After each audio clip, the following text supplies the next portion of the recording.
আমি আসলে মনে করি না যে একটা হোস্ট কোনো প্লেয়ারকে চাঙ্গা করে, সো এই কারণে খালেদ ভাইকে বলছিলাম ভাই হ্যাট্রিক চান্স এবং 5টা চান্স আপনি একটা স্লিপ নেন, সো যদি একটা ইজ হয় তো আমি চাই আপনি 5টা নেন, আবার হ্যাট্রিক টুর্নামেন্টের এই বছরের প্রথম হ্যাট্রিকটা হোক আপনার।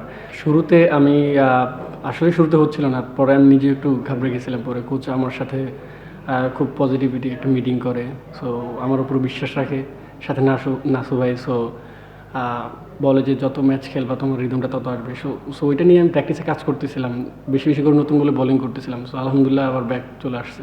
তো ইঞ্জুরির পর থেকে এফোর্টটা একটু কম হচ্ছিল, যার কারণে বা একটু বডিটা আগে ফলো হয়ে যাচ্ছিল, সো এইটাই আমরা প্র্যাকটিসে করতেছিলাম।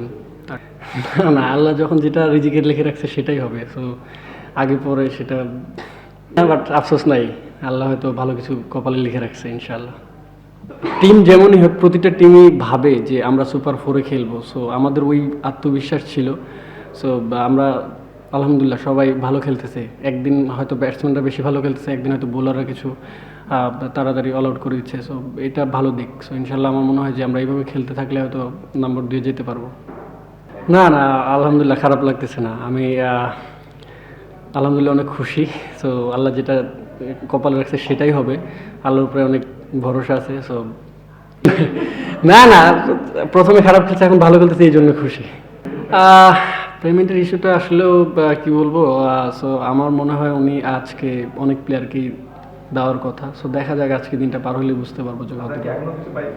হ্যাঁ, আমি টুর্নামেন্টের শুরুর আগে আলহামদুলিল্লাহ পাইছি, সো না আমার সাথে ওরকম কথা হয় নাই, সো আশা করি সবার পেমেন্টটা উনি দিবে আশা করি, সো এটা সবাই বিশ্বাস করে প্রতিটা প্লেয়ারই যখন খেলে।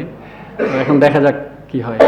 আমি অবশ্যই সবসময় একটা চিন্তা করি, প্রতিটা মানুষের জীবনে ভালো এবং খারাপ সময় আছে, মানে আসবেই, সো আমি দুইটা সময় এনজয় করতে চাই। সো আল্লাহর রহমতে হয়তো খারাপ সময় আসছে, ওখানে ভেঙে পড়লে আরও খারাপ সময় বেশি আসবে, সো আমি চেষ্টা করি সবসময় যেটা আসবে সেটাই মেনে নিতে চাই।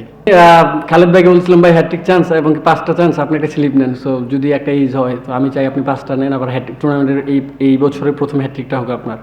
তখন উনি বলছিল ঠিক আছে, সাথে মিথুন ভাইও অ্যাগ্রি করছিল যে স্লিপটা নেওয়াতে। আমার থেকে মনে হয় যে খালেদ ভাই যদি ওই ওভারে খেলাটা শেষ করতে তো আলহামদুলিল্লাহ খুব ভালো হতো, কারণ উনি টুর্নামেন্টের পুরো টুর্নামেন্টটা খুব ভালো বোলিং করতেছে। না আসলে টিম ফার্স্ট রান আউটটা করছি, পরে আমি নাও পাইতাম, সো এই কারণে আমি যেটা ছিল সেটাই করে ফেলছি। আলহামদুলিল্লাহ আমাদের টিমে বোলিং ব্যাটিং দুইটাই খুব ভালো, সো আমাদের যেদিন আমাদের ব্যাটিংটা খুব ভালো খেলে সেদিন বোলাররাও মোটামুটি আলহামদুলিল্লাহ ম্যাচ উইনিং বোলিং করে, যেদিন আমাদের বোলিংরা ম্যাচ উইনিং বোলিং করে ব্যাটিংরা চেষ্টা করে শেষ করার, সো আমরা আলহামদুলিল্লাহ একটা ব্যালেন্স টিম বলা যায়। আমার এই পর্যন্ত হোস্টের সাথে কোনো দেখা ওইভাবে হয় নাই, আফ্রিদির সাথেও আমার মানে খালি হাই হ্যালো হয়েছে, আর কোনো কথা হয় নাই। সো আমি আসলে মনে করি না যে একটা হোস্ট কোনো প্লেয়ারকে চাঙ্গা করে, সো এই কারণে। না না না, না না না, পরিবারের কারণে না, আমার